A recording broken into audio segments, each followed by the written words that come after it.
the question is, does he listen to his generals? We have made three major recommendations to President Obama from the field generals since January 2009. And these are the most significant, and he has disapproved all three, and that's quite unprecedented because it involves two wars.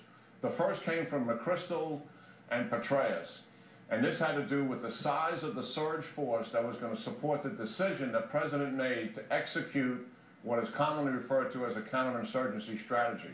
That recommendation was a minimal force of 40,000. You cannot go below it, was the recommendation. The president provided a decision, 30,000 or 25% less.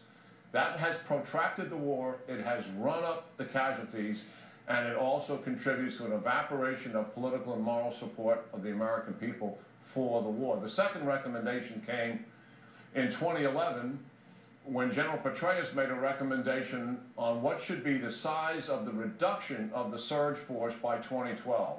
He made a very modest recommendation in terms of force size reduction.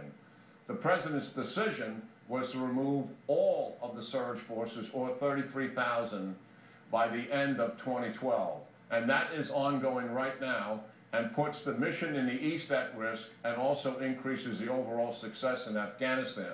The third decision came from a recommendation made by General Alston, who's the commander of our forces, was the commander of our forces in Iraq in 2010 and 2011. And during that time frame, his initial recommendation was 26,000 forces to stay as a residual force, not involved in combat operations, but to help preserve and strengthen the democracy, also to help train the Iraqi security forces and to counter the Iranian influence. The decision was no forces remain.